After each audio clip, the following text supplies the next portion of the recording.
Are you curious about bodies, pleasure, and possibilities? And what about curious about what others are up to on the planet when it comes to pleasure, sex, and play? Have you considered what pleasure can do for your life, your body, and your bank account? Do you know something magical, delightful, and out of this world orgasmic is not only possible for you, but totally available to you? If you're ready to be the magical, sexual, sexy beast you know you can be, and you just need the tools to get there, you're in the right place. Now, here's the host of The Pleasure Zone, sensual movement artist, relationship and sex alchemist, Milica Jelenic. Welcome, my sweet pleasure seekers. We are having I don't know if you guys are avid listeners, but if you are, for the last few months, we've been having a lot of shows around different kinks because it just seemed like a really fun time to talk about different kinks and how to have them in a safe way, what to do, some basics for all my beginners, pleasure seekers out there who need to just know some basic do's and don'ts around all things kink related. And so tonight we have our show, or today, depending on when you're listening, the show is going to be all about breath play. Now that's the cute word for it. And the other word for it that's more scientific is called erotic asphyxiation. So if you aren't new to this station, you might have already listened to one of the shows I did a few years ago on erotic and autoerotic asphyxiation. Erotic asphyxiation is when somebody is doing it to you or you're doing it to them. And autoerotic asphyxiation is when you're doing it to yourself. And I have to say, the first time I ever heard about this was, I believe it was a show, I think I was watching Geraldo Rivera at the time. And it was probably in the late 1980s. I probably was in grade 8 or 10. And I watched Geraldo, and I often gained a lot of knowledge from that show and Jerry Springer. I learned a lot about different kinks on Jerry Springer. Things I didn't know about. Like, man, the things I learned from Jerry Springer was fascinating. So thank you, Jerry Springer. But the real knowledge about sex that I first gained was from Sue Johansson. So if you're from Canada, we had a lady named Sue Johansson who recently died in 2023. And she was our magical wisdom of all things to do with sex health. And the basics around sex that people didn't really know about. And she would talk about the very, very basics. And I loved that she talked about things in such a really easy way for people to understand. And even prior, she had a show at one point, but prior to that, she had a radio show, and she would describe things in a way that was so understandable that people could could know what she meant just by the way she could describe things. And I loved her descriptions. I remember listening to her describe how to get in a great position for squirting. So I knew about squirting when I was really little. Actually, I'll probably do another show on squirting. I haven't done that for a while. A whole other kind of water sports, although it does fall into a bit of the water sports category. So today we're talking about breath play.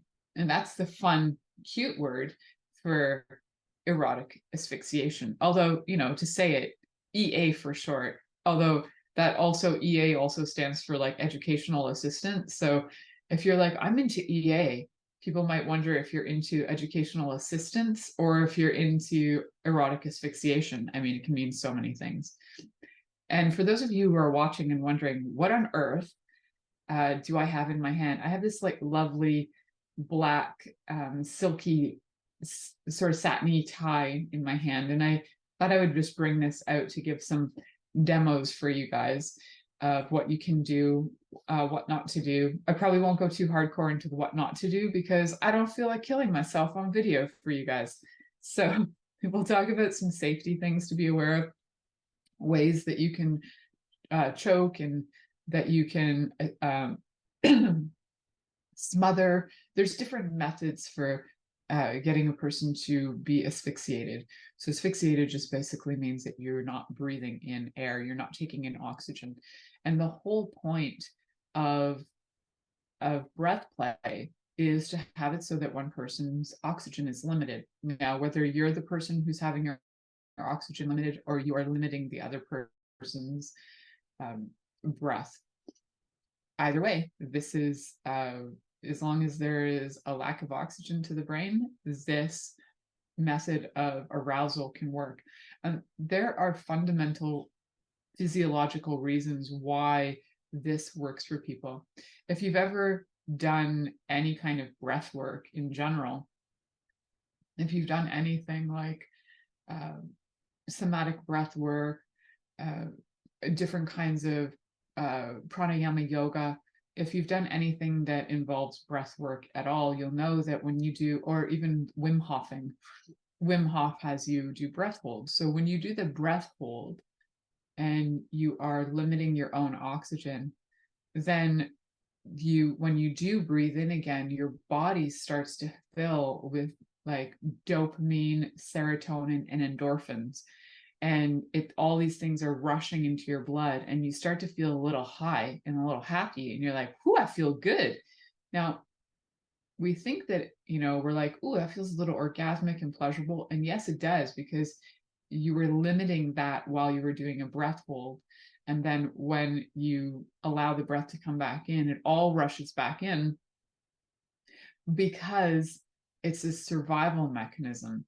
So your body needs all that stuff in your blood to survive. It needs to actually to be able to function. So one of the things to consider when you're doing breath holds is that the pleasure you're deriving from that is actually it's actually truly from it's a survival instinct. And sex in itself is actually a survival instinct generally. Like, we have the pleasure aspect of it, but sex itself is a survival instinct. When you look at the basics of it, it is to make, you have sex in order to create babies, to make the world go around. That's the basic fundamentals, right? Why do we have sex? Then when we get more into it, as we evolve and we actually realize sex can be for pleasure, sex can just be for fun, and it doesn't have to every time create a baby, well, that just brings in a whole other dynamic to it, right? So when I am talking about breath play here, I want you guys to be very aware that this is by far one of the most dangerous kinds of kink that you can engage in. And so the more education you can get, the better. If you've listened to this show, listen to another 10 episodes, listen to all the ones I've done on autoerotic asphyxiation, erotic asphyxiation, listen to a bunch of other people, gain as much information as you can before you begin to engage in this kind of play, because it can lead to death. Let's just be real honest here. There's a lot of other things it can lead to things like heart attacks. Depending on how you're doing this kind of play, it can also lead to having your windpipe crushed. So you want to be making sure that you're not killing people. We talked about this in a lot of the kink episodes, because anything can go a little too far and it can lead to death. But you can also walk out of your house and be struck by a truck and lead to death. So I'm not trying to turn you off of it. I would just like you to be highly aware of the need to know certain things, the need to know the materials you're working with.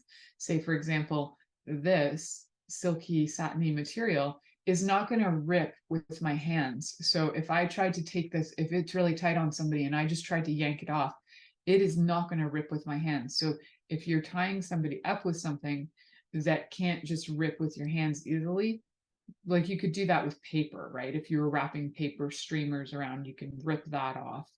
That's a very light way you could start. I don't have paper streamers on me to show you that demo, but if you know what I'm talking about, it's the streamers you would use at birthday parties. Getting used to some different techniques. You can use things that are more paper, like the paper streamers, so that you can just tear them and practice different things like knots and see how easy they are to do and undo, and comfort and like location and what to use them for. So that's great for practicing, because you can rip them right off. But always, just in case you can't rip it right off, always have a pair of medical scissors on hand so that you can cut that off. So medical scissors usually can be used for cutting bandages, and you want to make sure your medical scissors are sharp. You want to keep them close to you. And why you want medical scissors over any other kinds of scissors is because regular scissors have pointy ends. And if you are going to cut something that's on somebody's neck and you accidentally push in, you could cause some problems. So the medical scissors, they have a little rounded tip. I have some, they're in storage, and I did not think about getting them out before this show. I do not choke people for a living, so I don't have medical scissors out. They're in my storage for when I might need them. Like my, well, what do I mean by that? Like my medicine cabinet. So I didn't get them out. So you can, with medical scissors, there's a little rounded tip. So you can slip the rounded tip where the flesh is, and then you can cut whatever it is off. So, there's some pretty standard things to use for choking. The number one thing is you probably have it on you at all times. I say probably because I do know people who don't have this, and it's called your hands. So your hands would be the number one tool for choking. So you can choke up here is a little bit easier, and choking down, if you're choking down in this area at the lower end of your windpipe where your clavicles kind of almost meet. And if you don't know anatomy, it's a great time to go out and look at some anatomy. So we're looking at your trachea, and the bottom of your trachea. If you press in, there's like a little divot. Well, a lot of people have a little divot. So right, your clavicles come together in the middle of your body, and then just above that is a little soft spot. Now that's actually a kill spot. If you put pressure in there, you can not only take somebody's wind out, but you can restrict their air so much that you can actually you can kill them. So I say it's a kill spot because in martial arts we learned that is a place that you can apply a lot of if you apply pressure in there, that you can cut somebody's wind off, essentially kill them. So these are the things I learned in martial arts that can apply to all things kink. Here you go. What's the difference? Martial arts and kink, it's kind of the same. So this area down here, super sensitive. Actually, this whole area of the trachea. So if you're not watching on video, your trachea, your windpipe starts at the very, back kind of your mouth. You get your air into the back of your mouth, and then it goes all the way down right to basically the entry zone of your lungs. So trachea is definitely one of those areas you want to avoid putting a lot of pressure on or squeezing a lot.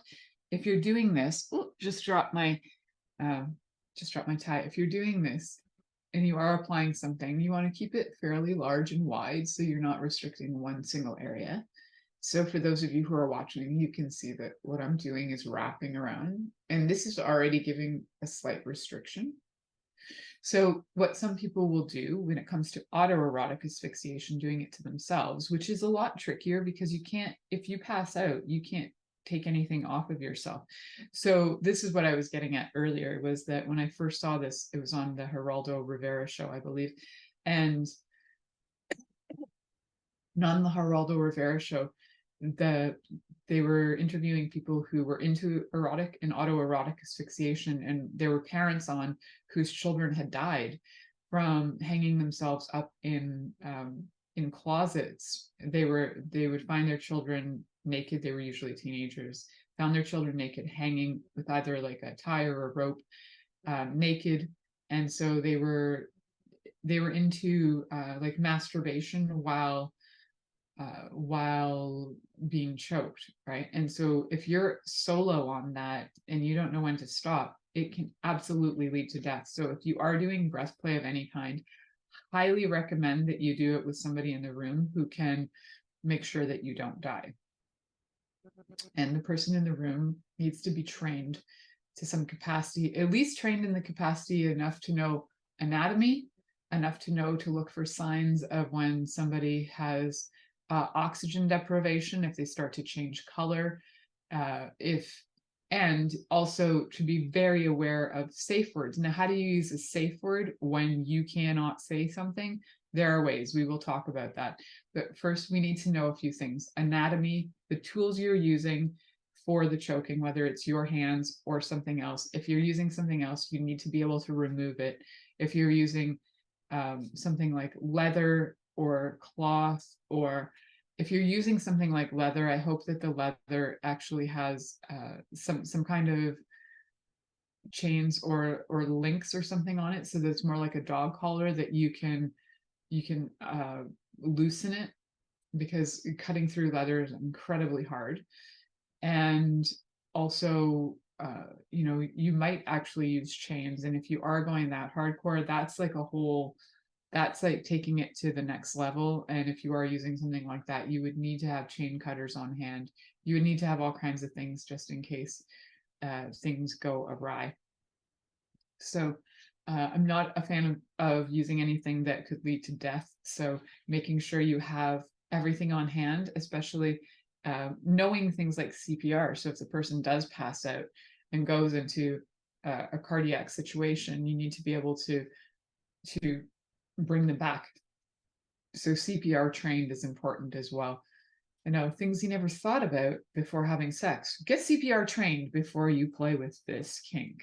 So we're going to head to our first commercial break. You're listening to The Pleasure Zone here on Inspired Choices Network, and we'll be right back after this commercial. Are you secretly a voyeur, wondering what's going on in other people's sex lives? What if now is the time for a totally different sexual evolution? Are you interested in people who are pioneers of different sexual and pleasurable practices? Lean in now with Milica Jelenic, where she will entice you and your body to know your own pleasure zone. On the Pleasure Zone radio show with sensual movement artist Milica Jelenic, you'll receive tools, inspiration, and a foundation to allow yourself to receive more in your sex life, and quite possibly other areas of your life as well. Listen for The Pleasure Zone with Milica every Monday at 8 p.m. Eastern Time, 7 p.m. Central Time, 6 p.m. Mountain Time, and 5 p.m. Pacific Time on InspiredChoicesNetwork.com.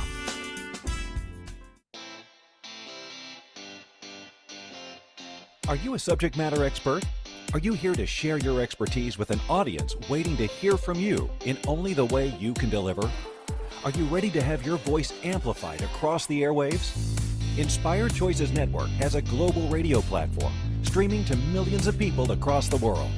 Professionally produced and supported by an accomplished team every step of the way, you can broadcast from anywhere in the world, knowing your voice matters, and we ensure it is delivered with ease and efficiency. Eager to hear your message, the world awaits. Contact us today to become an Inspired Choices Network radio host. Email become a host at inspiredchoicesnetwork.com. This is The Pleasure Zone with sensual movement artist Milica Jelenic. To participate in the program today, join our live studio audience in our chat room at inspiredchoicesnetwork.com. You can also make the choice to ask or comment by email, info@milicajelenic.com.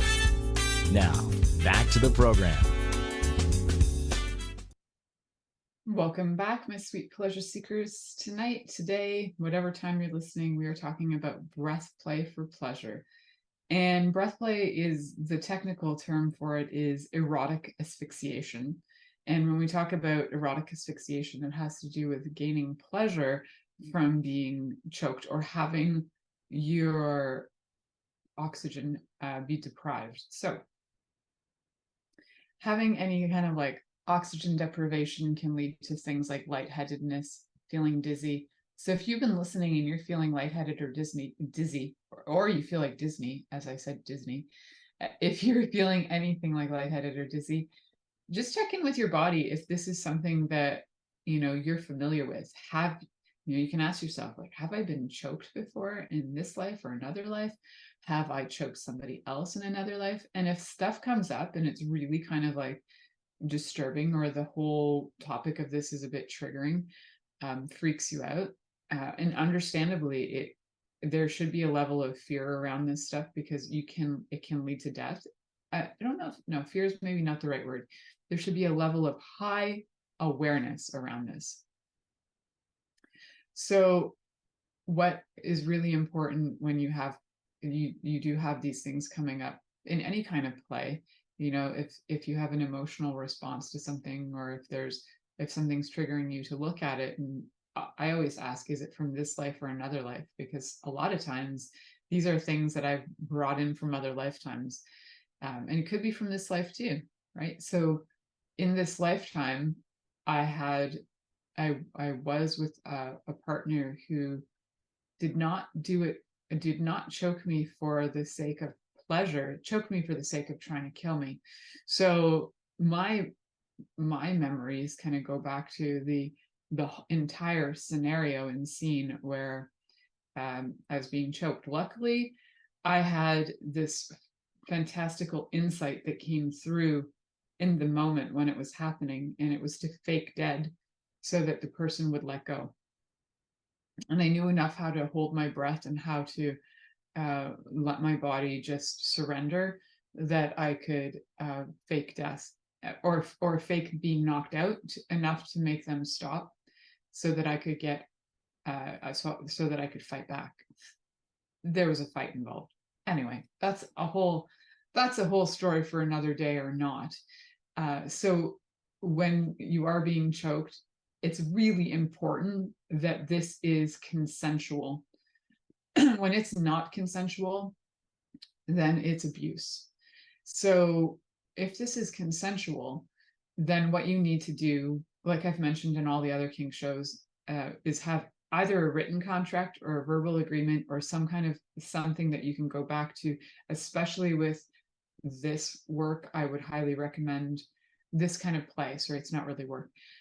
This breath play, I would highly, highly recommend that you have something written in contract that, you know, you've agreed to do this choking for this much time, like we talked about on impact play, because impact play can also create bruising or damage things, create, you know, depending on how hard you're going at it, you can leave, you know, damaged skin, broken capillaries, bruising, like that's bruising, and then, or broken bones, like it can get hardcore if you're punching and things. So you want to make sure that you are covered and that everything is fully agreed on.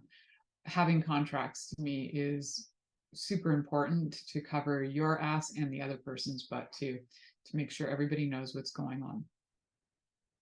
In your contracts, what I would include are like the fact that you're both agreeing on this, the duration of the play, the tools that you're using, the scenario you're using, the safe words that you're using. And in this case, the words aren't going to come out, so you're going to need to have other signals. And you can do what we talked about in the impact play show, which is tapping out. So you can tap out on the partner, you can tap out on you, because sometimes you can even be so knocked out that you can't tap out. Having something in your hand, like a flag that you can raise, is good too. Or something that you're holding in your hand, that if you are knocked out, your hand would let go and that would drop to the ground, so they would know that you have been knocked out. So it will give indicators. You would want to have that hand in a position somewhere where it's on above a floor, that if it drops, it's not going to be quiet, like falling on a pillow.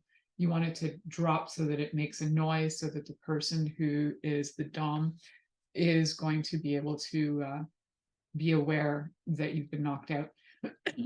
Whoever is playing the position of the dom, because this play really is about power play, whoever is playing the position of dom needs to be very aware of, like I've said before, anatomy of the neck, anatomy of breathing, knowing what to look for when somebody stops breathing, being realistic about how long a person can do a breath hold.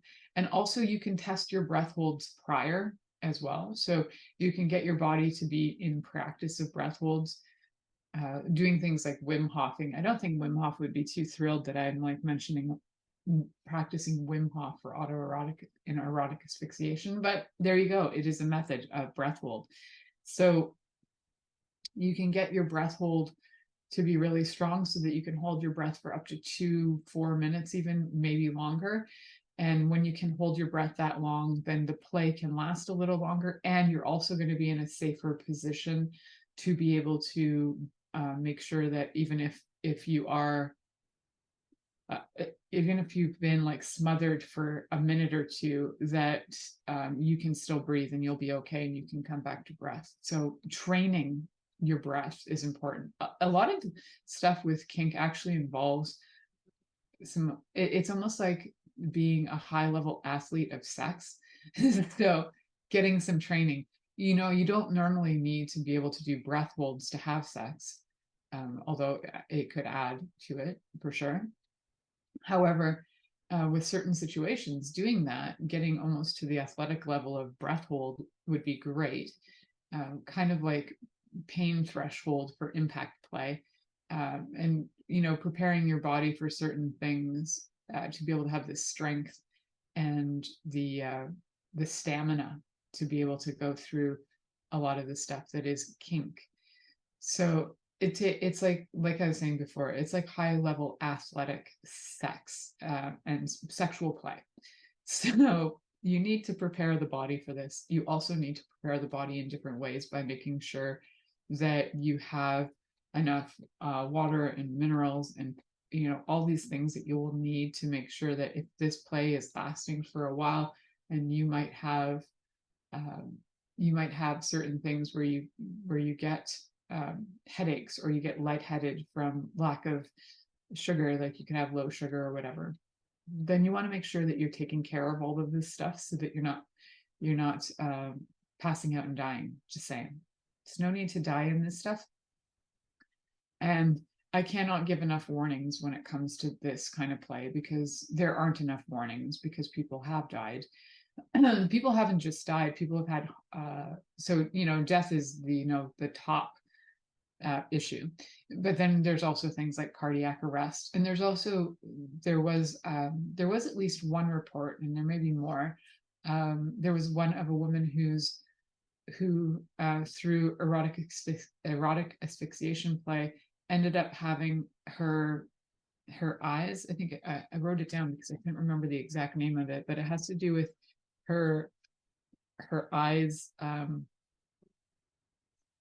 It's called orbital superiosteal hematoma. So her eyes hemorrhaged, and when your eyes hemorrhage, you can go blind. So you definitely want to avoid anything that will cause long-term damage. And you also want to discuss things in advance too that will go in that contract around bruising. Like, do you want to have bruises on your neck? Do you work in a corporate job where if you walked in and you had bruises on your neck in the form of somebody's fingertips, would that work for you? Does that work for your lifestyle? And it probably doesn't. So you want to make sure that whatever you're playing with is not going to leave marks. It's also going to be like your safe words are going to be honored, the scenarios are going to be honored. So doing this is important to do this with somebody that you highly, highly trust, that you have an agreement in place, that you have a contract written, that if anything goes awry, that nobody is responsible for it. But always have emergency things ready, medical scissors to cut things off, having CPR to be able to help out, having a phone nearby in case you have to call 911. All of these things are super important. So the question is, like, why do people do this? I can hear that like screaming out there. There's psychological reasons, there's physical reasons. We tapped a little bit into some of the psychological reasons. The whole idea of breath play is there's a huge component to it that has to do with power. And if you can tell a person when to breathe or not to breathe, which is pretty much their God-given right if they're on this planet, like, generally that's one thing that we automatically do, and our bodies automatically do it. We don't think about breathing, we just do it. So to have somebody step in and tell you you're not allowed to breathe, hold your breath, then that is like a power play. That is something that is, how can I explain it? It's like taking away your nature in a way, like your just natural capacities. So it's kind of like telling, when we talked about on when I did the show on urologia, I've done quite a few shows on water sports, and telling somebody when they can pee and can't pee is also a power play. So a lot of these have a dynamic that have power play. This one is very extreme, telling a person to breathe or not to breathe, or putting that on them, as in consensual non-consent or consensual consent, that yes, you can choke me. There's different levels of that. So if you are being, so there are different scenarios that may occur. So we'll talk about some different ideas around like what is, choking and strangling and asphyxiating, and the main categories to look at, what you can use for that, how to be safe with that. So we'll be doing more of that when we come back. If you have questions, feel free to send them over or put them in wherever you found this show. Feel free to put them in the chat in the comments, if there is a comments area. And remember, if you are watching on, say, YouTube or anything that has a subscription, feel free to subscribe so that you can get all the content.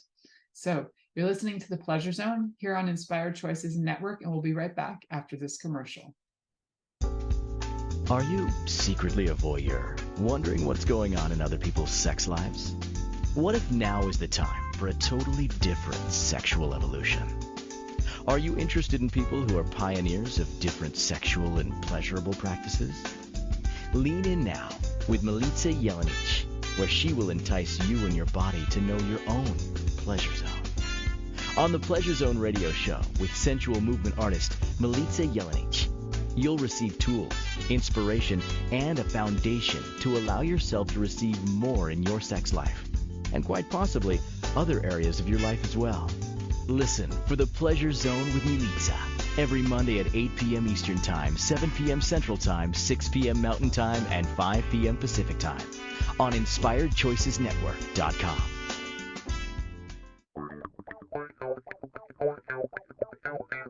Interested in masturbating for money, copulating for consciousness, and pleasuring on purpose? 21 Days of Sexual Magicism with sensual movement artist Milica Jelenic is an exploration of tools, processes, and actions that you can use to create more for your life, your body, your money inflows, and so much more. Graduated learning for all levels of interest. Learn at your own pace via video classes or join the yearly live class. Take a peek at www.milicajelenic.com.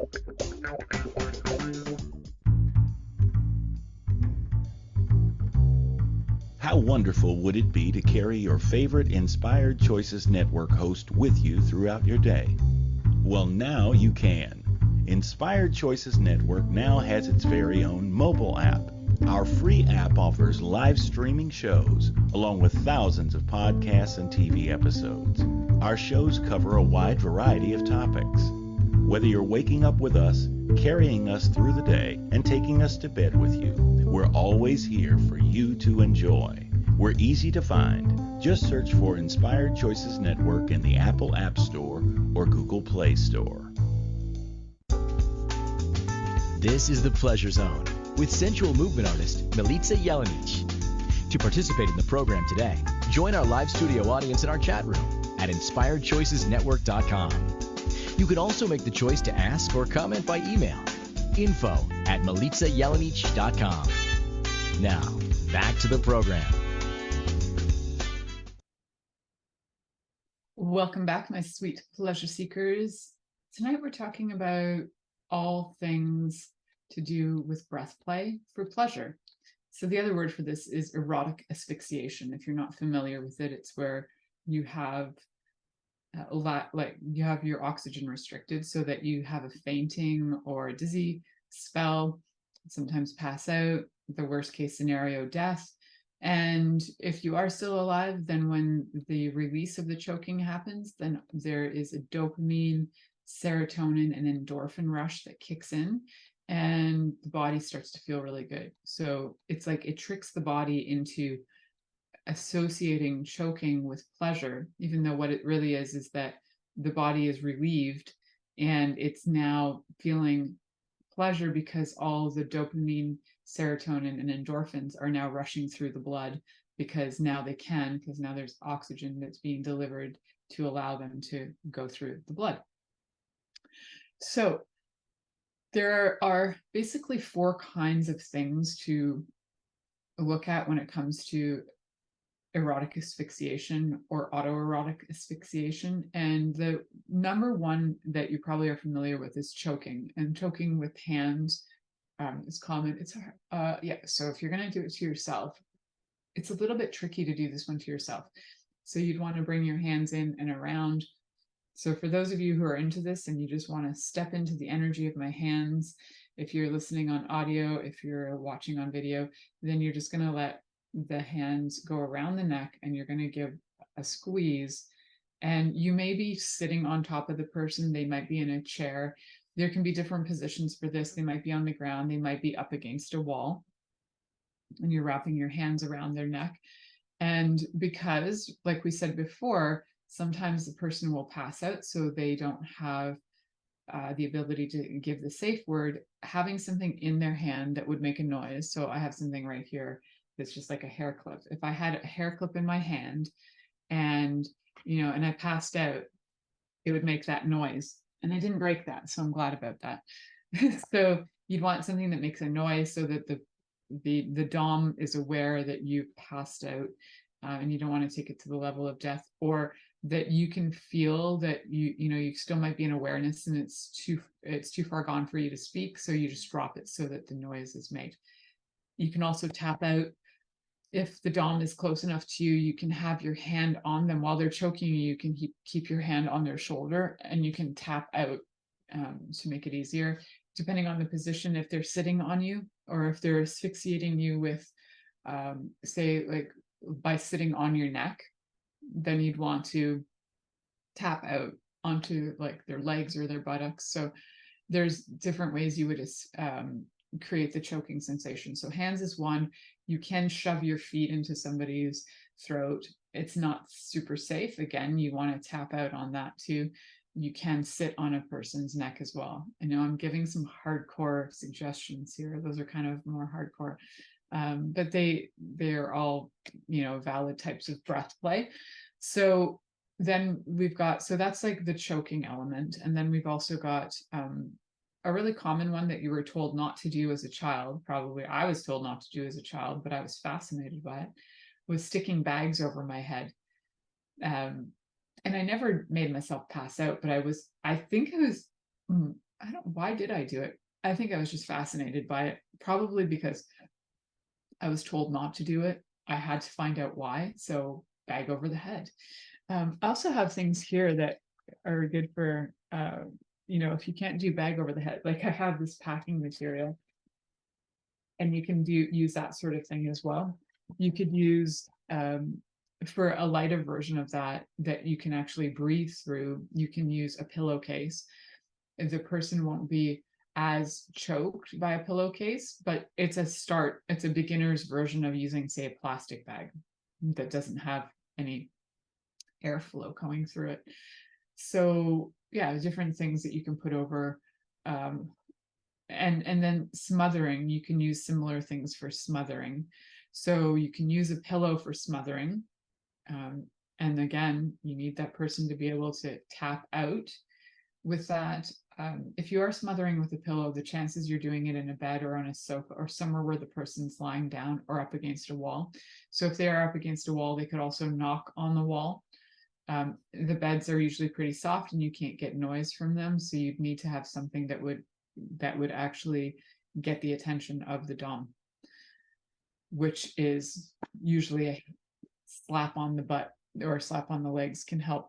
So you've got smothering with different things. So pillows, you could smother with water.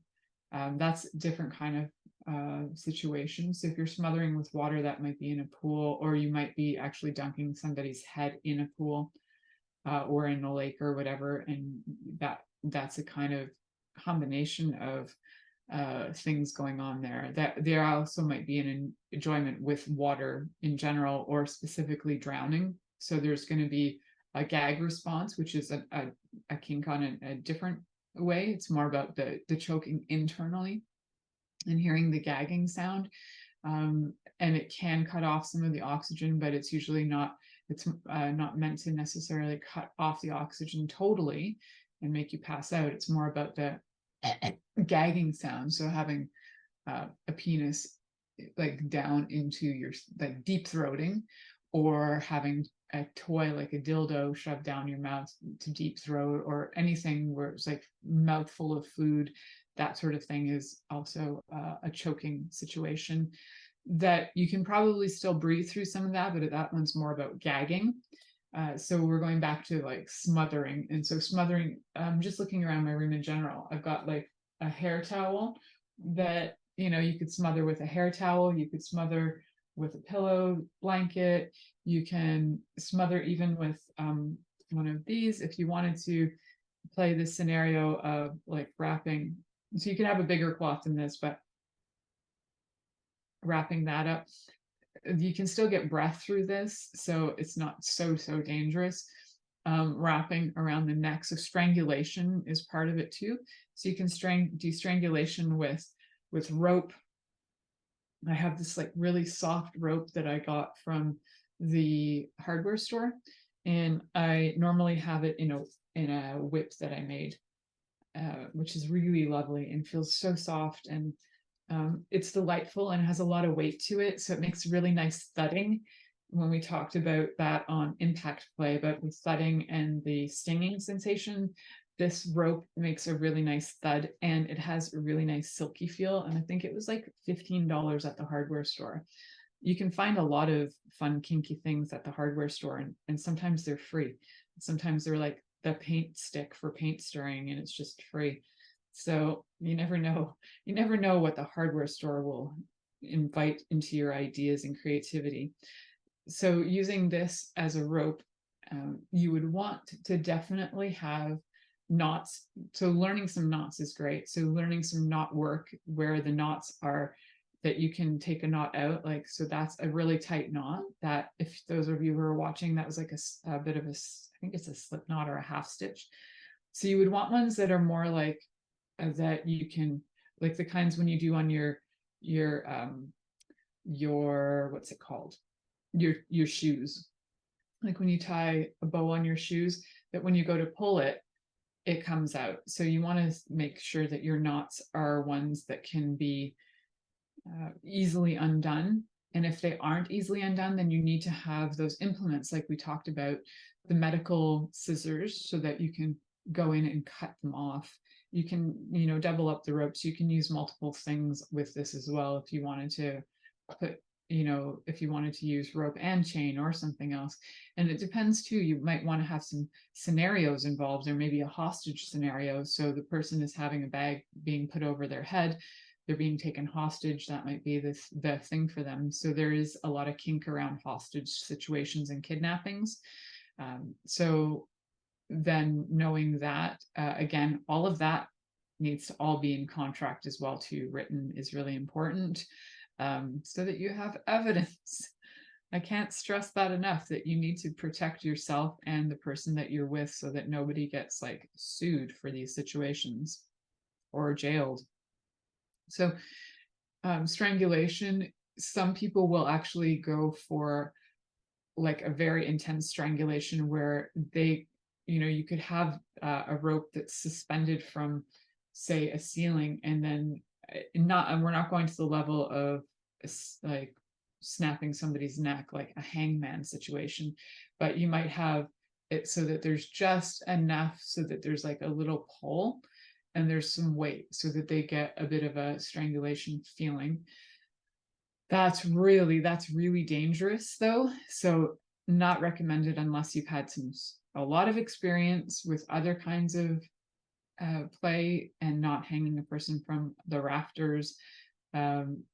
If the rafters are really high and they can't put their feet on the ground, they have to be able to touch the ground, and they can put their own weight down on it until they feel safe. And you know, there may be sometimes other things involved too that add to the strangulation. With bondage, there you may have your hands tied up along with being choked. You might have situations like we talked about, like being drowned in water or in food. Like you can add to these things, and they can become a whole different scenarios. So it just depends on the scenario that you're into. You need to have all of this discussed with your partner.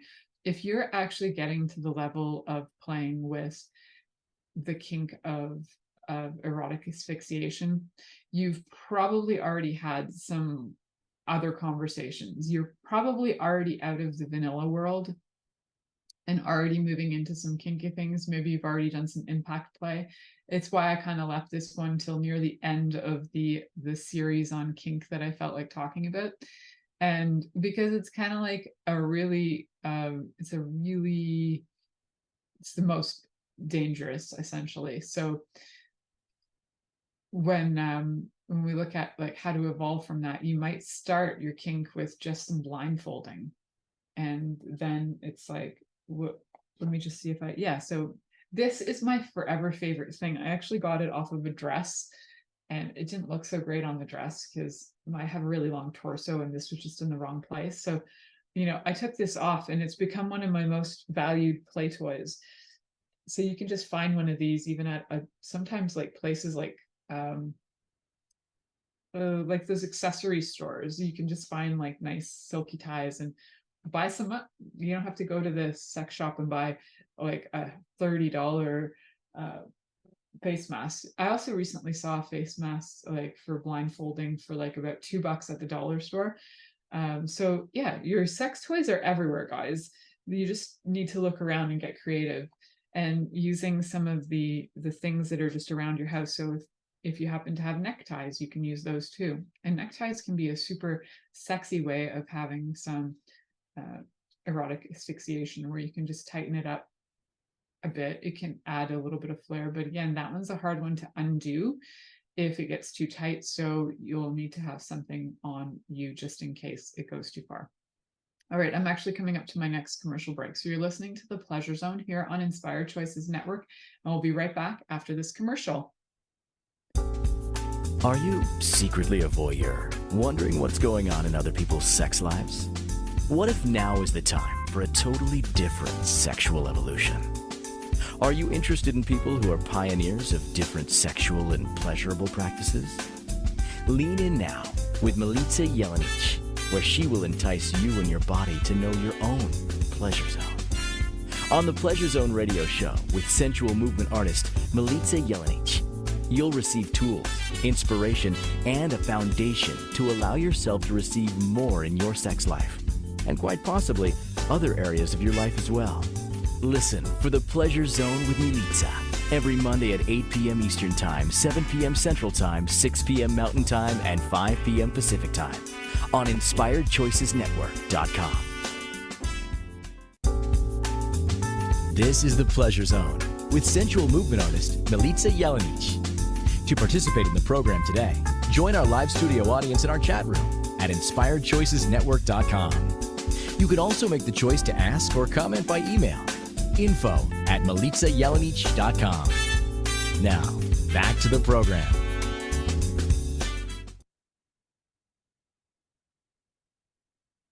Welcome back, my sweet, sweet pleasure seekers. I've just been sitting here on the commercial playing with myself. Actually, I've been playing with my silky scarf, which satiny scarf. I love the feeling of it, and I love the many things it can do. It's just fabulous. So if you're going to add anything to your tickle trunk this week, add a lovely piece. And this one is about 6 feet long or more, maybe 7 or 8 feet long. Grab a nice piece of satin. Maybe you can find one somewhere that's actually been, maybe it's on your clothes even. Maybe it's just around. You can just, you can always make your own too. Stitch it up, get some pieces of material, make yourself a nice long piece of silky stuff to play with you can use it for some really light erotic asphyxiation play where you're not tying it, and you can just have the person lying down and you can put the pressure with that. So it's not too jarring. It's not like hands with a lot of pressure. It's a pretty good starter. And like I talked about the streamers, I know that probably people who are really into erotic asphyxiation are like, streamers, that's nothing. But I'm saying this is for beginners, so that they can easily get out of things, know what works for them, know the scenarios that are comfortable. So I want to make sure everybody's comfortable and know what they're doing. And because there are so many things that can go awry, and I can't stress that enough. So if you're really sick and tired of hearing me talk about that, too bad. So some of the things that can go awry: brain damage. When you have lack of oxygen, you can end up with brain damage. You can damage your larynx. You can end up puking. Not that puking's bad, but you can vomit because your lack of oxygen. End up with heart attacks because the oxygen is not traveling through your blood and the blood chemistry changes. And then, like I was saying about that one particular lady who had an eye hemorrhage. For some reason, I wanted to say that in an English accent. Perhaps the lady was from England.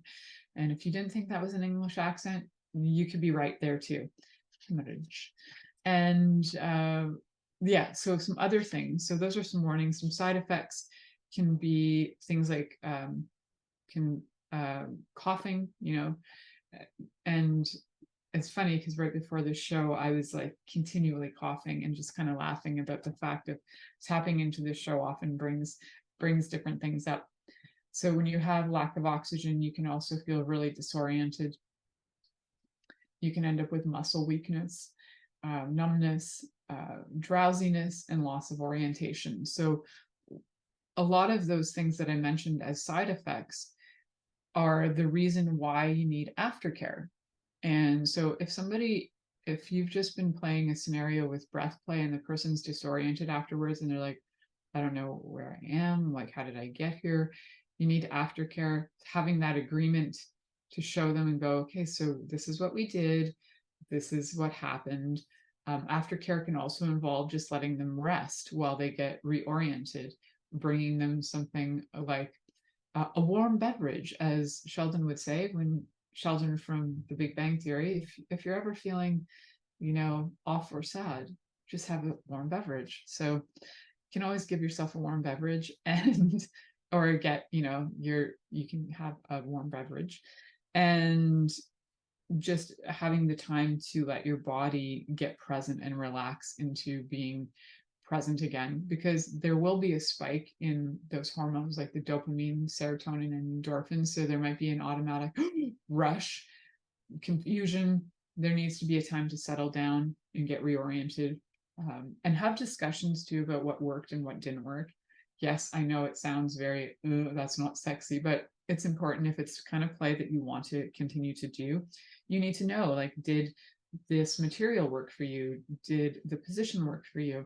Would you rather try it up against a wall? Would you rather try a different scenario? And then exploring that, because if you are playing at this kind of level of kink with your partner, I would hope to God that you have really good communication skills with your partner. This kind of play is not for the weak, and it's not for the people who are who don't have communication. So for me to remind you about communication, I will still do that, because it is possible that people are playing with this kind of play and not communicating, or just thrusting it on somebody in the middle of sex and thinking that because they want it, that they should be able to just choke you. I do know people that that's happened to. It is not okay. That is a form of abuse. And all of this kind of stuff needs to be discussed in advance, and there needs to be safe words. And this is one of those, you cannot just thrust this on a person. That is not okay. I can't stress that enough. And making sure that you have all the aftercare things there in case there is bruising, so massaging or bringing up some different things that can help with bruising. I have a lot of things that are homeopathic that help with bruising, like arnica is great for that. There are different products out there that can help if the person's highly bruised and you need to assist their body in the healing of that. That maybe I'll do an entire show on the holistic practitioner's way of healing the body after a really wild kink session. Perhaps I'll do that one day. Different perspective on it. So I hope you guys enjoyed the show. I hope you really heard me when I said this is not the safest stuff to do, and you need education and more communication and more examination of this before you. Thank you for listening to The Pleasure Zone with sensual movement artist Milica Jelenic. The Pleasure Zone returns next Monday at 8 p.m. Eastern, 7 p.m. Central, 6 p.m. Mountain, and 5 p.m. Pacific on InspiredChoicesNetwork.com.